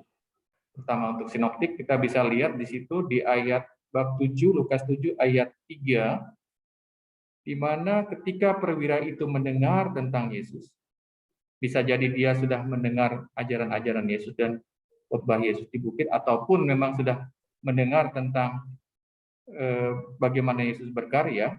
Ia menyuruh beberapa orang tua Yahudi kepadanya untuk meminta supaya Yesus datang dan menyembuhkan hamba dari seorang perwira. Jadi kalau pada saat di perikop Matius itu disampaikan seorang perwira langsung, tapi di saat perikop Injil Lukas itu dilengkapi bahwa yang datang bertemu itu adalah mereka-mereka yang bisa jadi orang terdekat, bisa jadi orang yang juga dihormati oleh perwira ini, di mana mereka itu adalah orang-orang tua Yahudi. Dan sekali lagi Yesus juga ingin agar orang-orang Yahudi itu berbalik hidupnya dan tercerahkan dengan kehadiran Yesus dalam seluruh karya dan pewartaannya di masanya dia. Karenanya bisa ditafsirkan bahwa pada saat itu Yesus melihat iman yang begitu luar biasa dari seorang perwira Roma, dia langsung datang menyembuhkannya. Dan pada saat peristiwa Yesus mau menyembuhkan perempuan Kanaan, tadi kita sudah sama-sama mendengarkan bahwa dari daftar pustaka yang kami siapkan, data kami coba lihat, di situ di para ahli menyampaikan bahwa tafsirannya Yesus itu berusaha tetap kepada misi utamanya. Misi utamanya adalah menyampaikan kabar baik, karya keselamatan bagi, seperti yang disampaikan Ibu tadi, karya keselamatan bagi orang-orang terpilih, yaitu dalam konteks masa sekarang ini adalah kita, gereja Kristen. Pada saat Yesus menyembuhkan tadi, belum terbentuk suatu gereja Kristen.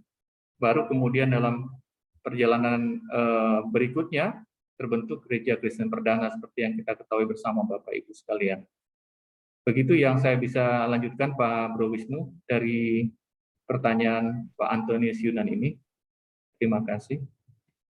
Baik, terima kasih Pak John, luar biasa sekali jawabannya.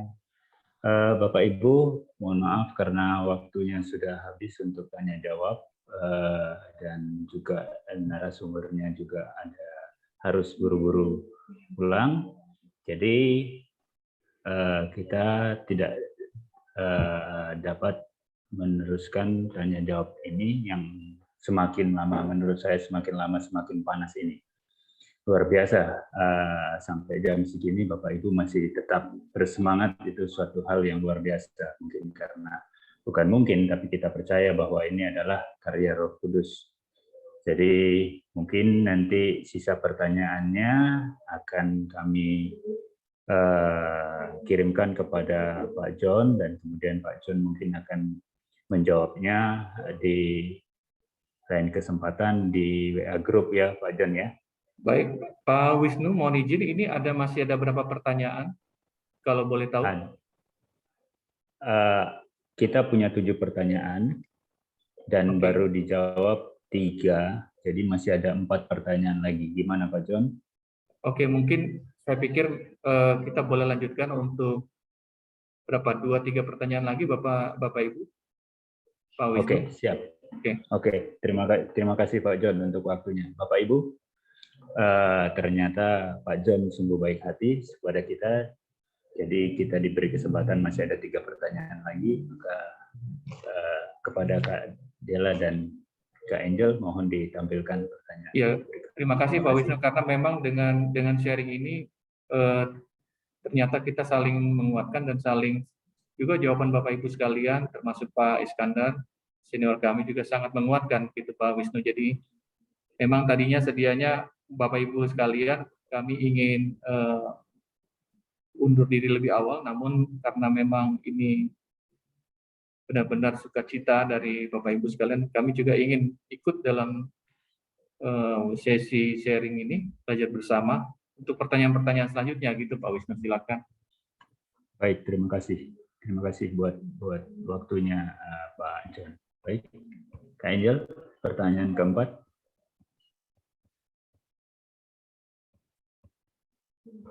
Baik, ini pertanyaan keempat dari Ibu Christina Andis. Pada ayat 26, perumpamaan Yesus, siapa yang dimaksud dengan anak-anak dan siapa yang dimaksud dengan anjing? Jika anak-anak itu diartikan sebagai umat Israel, dan kenapa Yesus mengartikan perempuan itu anjing? Apa latar belakang budaya di sana sehingga perempuan Kanaan itu begitu rendah? Pada mukjizat Yesus yang pertama terjadi di Kanaan juga. Jadi ini masih ada korelasinya Pak John dengan pertanyaan Pak Antonius Yunan tadi. Jadi masih kenapa pertanyaannya itu masih kenapa ya? Silakan. Ya, Silakan mungkin Pak John. seperti tadi, terima kasih Pak Wisnu, bisa kita bantu dari Bapak Ibu sekalian untuk saling sharing. Apa yang dimaksud dengan anak-anak, siapa yang dimaksud dengan anak-anak, siapa yang dimaksud dengan anjing. Mungkin Bapak Ibu sekalian bisa sharing untuk dari pengalaman refleksinya dalam hal membaca perikop ini.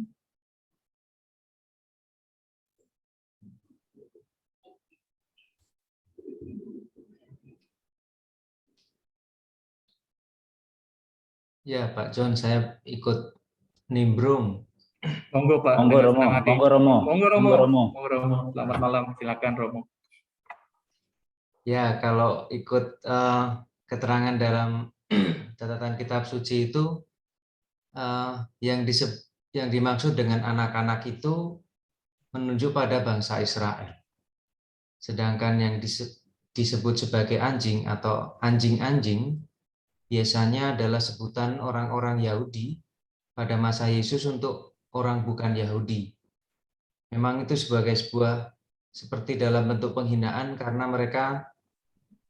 mereka itu orang-orang bukan Yahudi, tidak mengindahkan Allah, menyembah berhala dan hidup secara najis.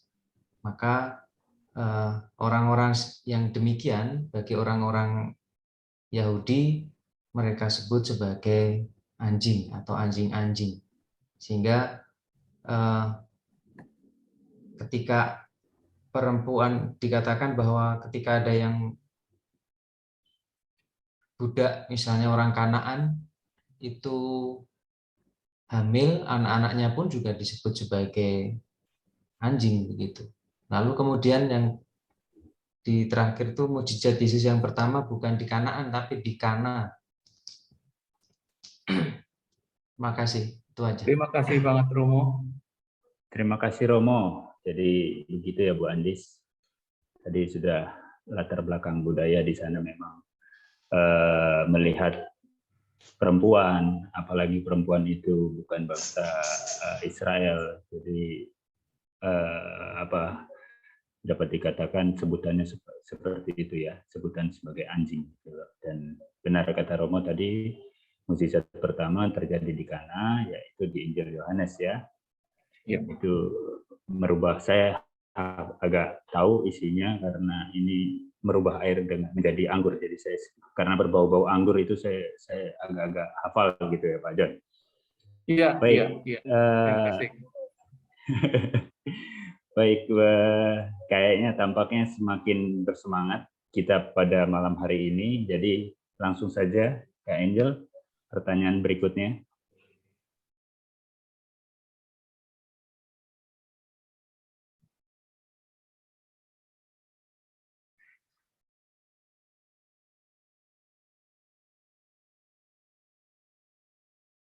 Pertanyaan kelima ya, Pak Wisnu ya.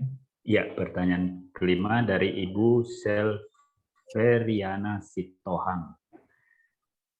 Bagaimana Yesus bisa berkata bahwa Yesus diutus hanya kepada domba-domba yang hilang dari umat Israel? Bukankah Yesus itu datang ke dunia untuk semua umat manusia? Ya, silakan Pak John atau Bapak Ibu yang mau menanggapi atau sharing, kami persilahkan.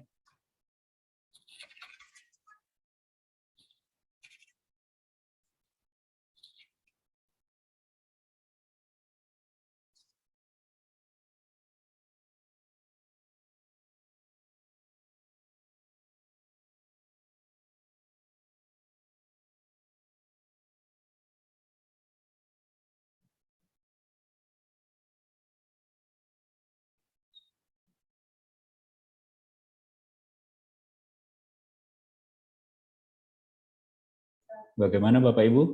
Monggo.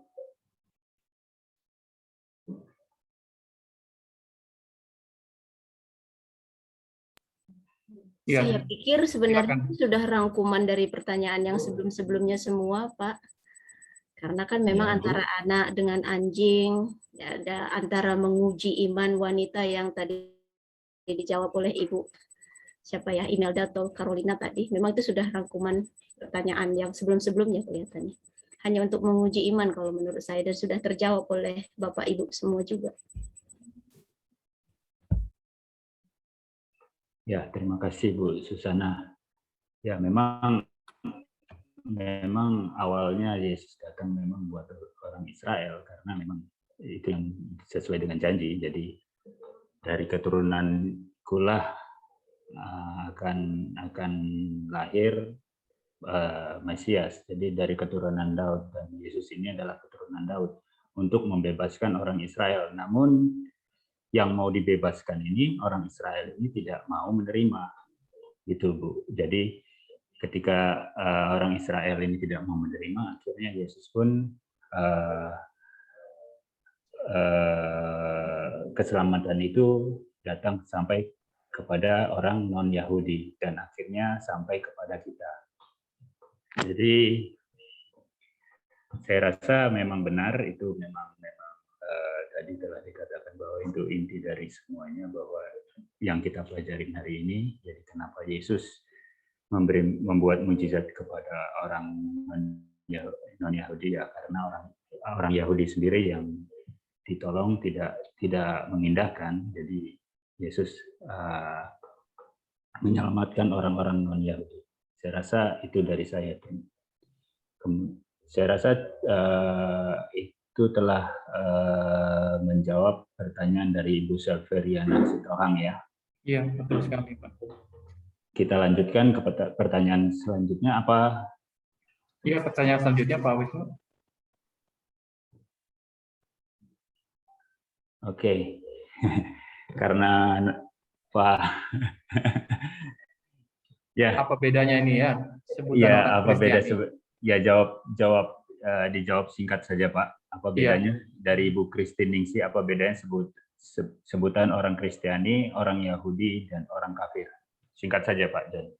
Ini yang terakhir ya Bapak Ibu, karena waktu kita juga sudah tidak ada lagi, sudah cukup buat kita nanti juga. Takutnya Bapak Ibu kemalaman pulangnya ya. Ya, terima kasih Pak Wisnu. Jadi memang seperti yang dikatakan oleh Bapak Ibu sekalian, dan Romo juga tadi memberikan urun sharing begitu. Orang kafir juga tadi sudah dijelaskan, di mana orang-orang yang tidak mengenal Tuhan. Ya, seperti tadi kami sampaikan juga dalam Kekaisaran Romawi, kaisarnya bisa sebagai Tuhan gitu. Dan orang-orang yang masuk dalam Kekaisaran Romawi perlu taat dan perlu tunduk kepada sistem yang mereka sudah bentuk sendiri.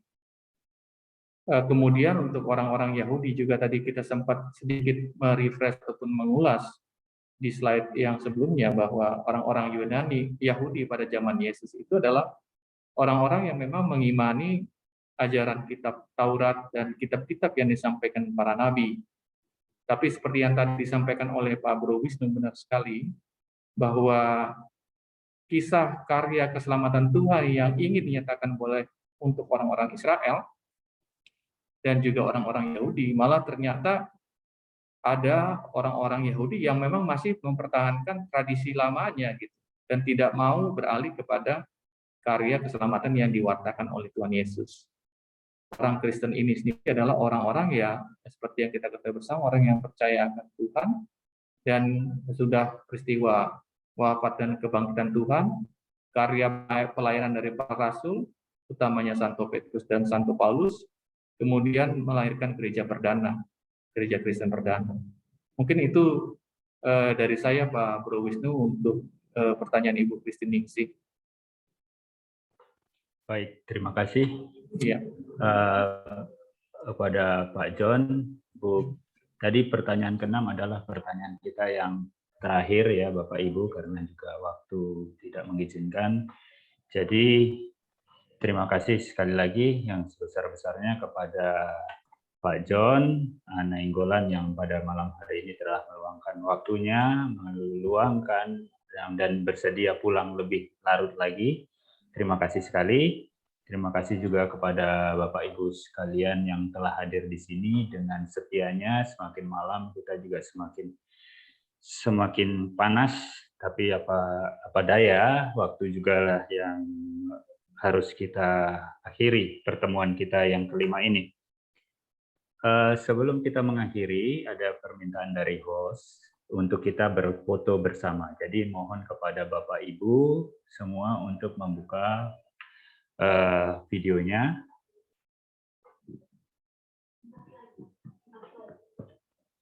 Kira-kira ada 4 slide Bapak Ibu, jadi agak mohon bersabar.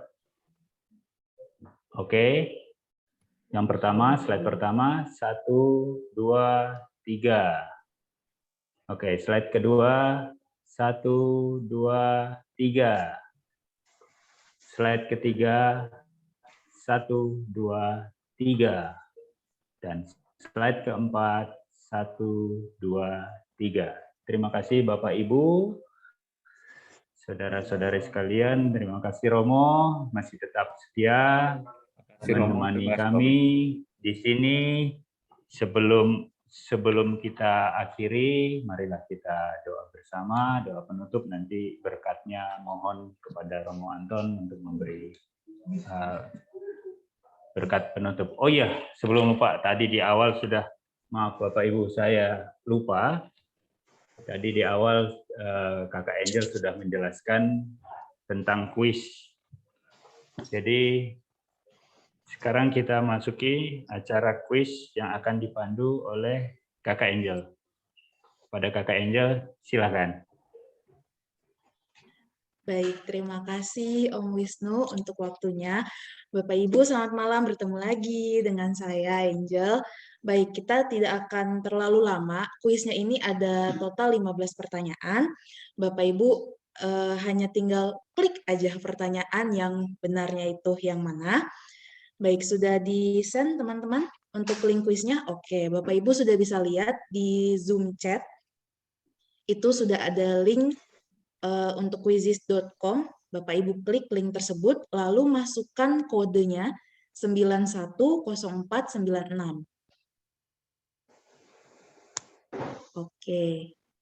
Adakah yang sudah bisa join atau ada yang belum bisa join Bapak Ibu? Oke, di sini sudah terlihat ya, ada Bapak Yakobus Sugeng, Bapak Michael Vito, Ibu Silvi. Sudah ada 16 pemain, kita tunggu kurang lebih sampai 50 pemain ya.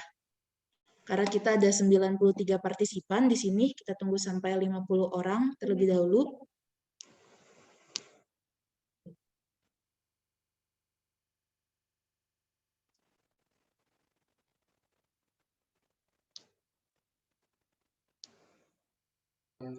Oke, sudah hampir menyentuh 30. Sudah 30, Bapak Ibu, ayo segera join. Kuisnya ada 15 pertanyaan, nanti 2 orang yang memiliki poin paling tinggi akan mendapatkan door prize. Hanya 2 orang saja Bapak Ibu. Jadi nanti saat muncul pertanyaan, Bapak Ibu langsung baca, segera pilih jawabannya yang paling tepat yang mana. Karena kecepatan Bapak Ibu memilih jawabannya juga akan mempengaruhi poinnya nih Bapak Ibu. Jadi kita agak sedikit deg-degan ya malam ini. Tetap semangat, sudah hampir 40 orang. Ayo masih kita tunggu sampai 50 partisipan.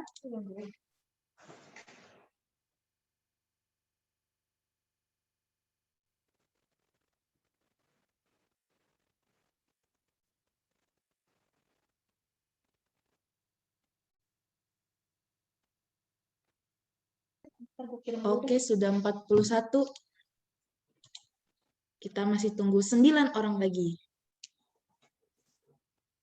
Ya, linknya juga sudah di-share kembali. Bapak Ibu mungkin ada yang tadi sempat keluar dari Zoom. Bapak Ibu hanya perlu mengklik link yang sudah dikirimkan di Zoom chat, quizizz.com, lalu masukkan kodenya di bawahnya, 910496. Atau bisa juga melihat di layar, sudah di-share oleh teman-teman panitia. 47 orang, kita tunggu 3 orang lagi sebelum kita mulai kuisnya. Sedikit ini Bapak Ibu kisi-kisi deh saya kasih. Kuisnya ini seputar tentang Alkitab umum ya. Jadi sepertinya Bapak Ibu akan bertanding dengan Romo juga nih di sini. Malam hari ini Romo masih siap sedia di ruangan Zoom. Nanti kayaknya Bapak Ibu akan bertanding nih sama Romo nih, siapa yang poinnya akan lebih tinggi. Sepertinya Romo juara 1 nih Bapak Ibu. Bagaimana Romo? Romo Anton? Belum di-unmute Mo. Belum Oke, bisa 2 orang masuk. lagi. Gak apa-apa, lanjut aja. Internetnya lagi muter. Baik, siapa ke orang ke-50? Baik, sudah 50 orang Bapak Ibu. Langsung saja teman-teman panitia, silahkan kuisnya di-start.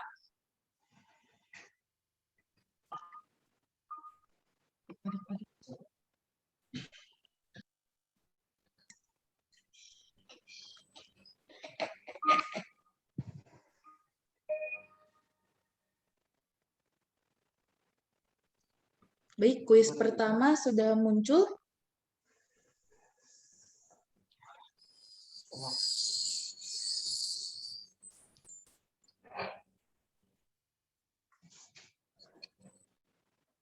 Kita lihat siapakah yang paling tinggi. Posisi pertama ada Tony Natawiria.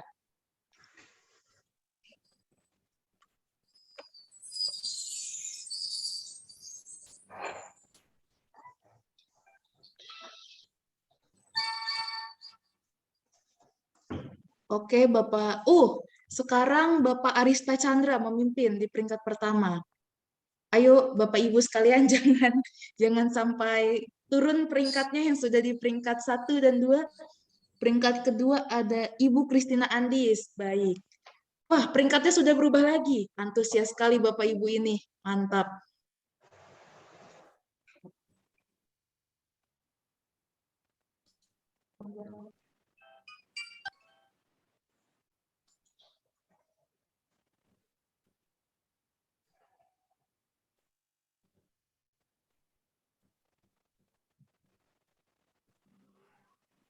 Baik, masih Bapak Arista Chandra yang memimpin di peringkat pertama. Wah, Bapak Arista Chandra ini. Sepertinya saya kenal, sepertinya OMK ini Bapak Arista Chandra ini. Yesus dan para muridnya berlaku setelah Yesus berjalan Ibu di Christina atas. Andis masih memimpin di posisi kedua. Menurut ITBU Jakarta, lokasi terjadinya kejadian ini adalah di Danau Galilea. Bapak Agung Sanjaya sudah berada di posisi ketiga. Wah, sengit ini pada malam hari ini.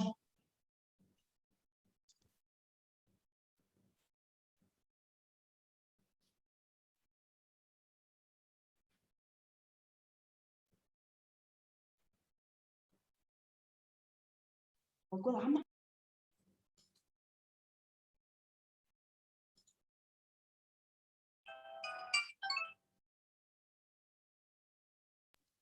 Oke, Mas Arista masih memimpin.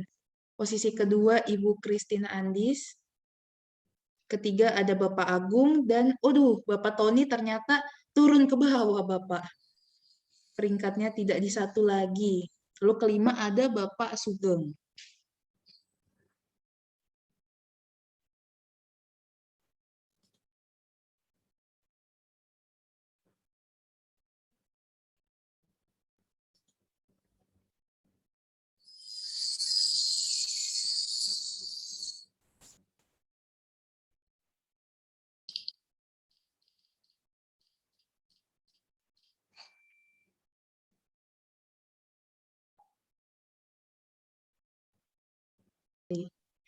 Oke, Bapak Ibu, di sini peringkat tertinggi ada di Mas Arista Chandra, lalu peringkat kedua ada Bapak Agung Sanjaya. Wah, saya bisa lihat cukup sengit ini ya, malam hari ini.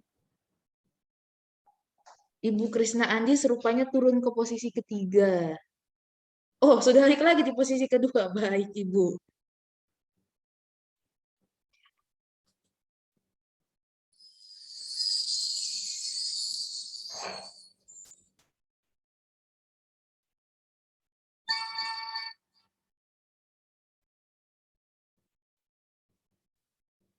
Oke, Bapak Tony sudah naik kembali.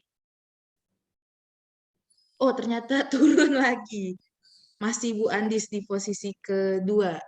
Ibu Christina Andis, baik. Berarti sepertinya kalau dilihat dari perhitungan sementara saat ini, Mas Arista itu sudah di peringkat pertama. Berarti sekarang kita merebutkan peringkat kedua, Bapak Ibu.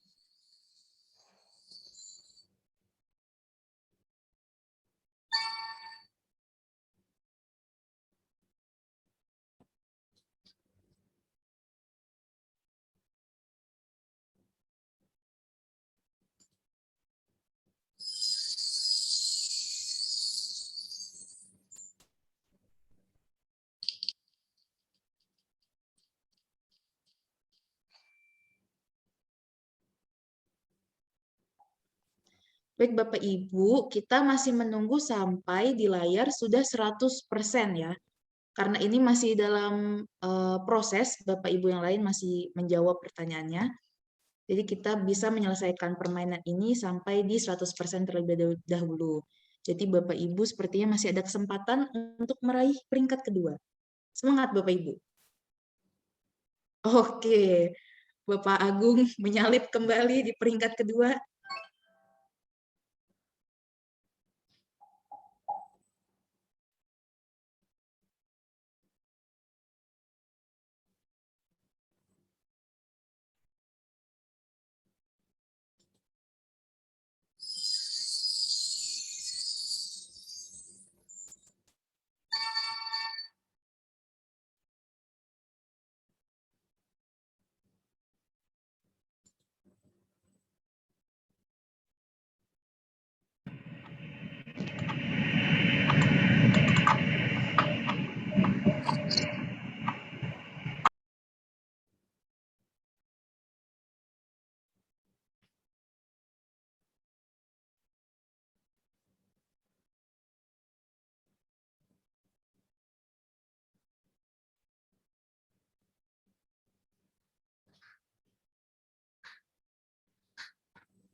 Oke Bapak Ibu, ternyata sepertinya Bapak Ibu yang lain kesusahan mungkin ya pertanyaannya. Jadi di sini kita sudah memiliki 2 orang peringkat paling atas, yaitu Mas Arista dan juga Bapak Agung Sanjaya. Dari tadi kalau saya lihat nih Bapak Ibu, Bapak Agung ini dengan Ibu Christina Andis cukup sengit nih merebutkan posisi kedua. Baik, berdasarkan chartnya atau hasilnya, berarti kita sudah menemukan pemenang untuk kuis pada malam hari ini, yaitu Mas Arista dan Bapak Agung. Jadi nanti Mas Arista dan Bapak Agung akan dihubungi oleh panitia untuk mendapatkan hadiah door prize-nya. Baik, demikian Bapak Ibu kuis kita pada malam hari ini.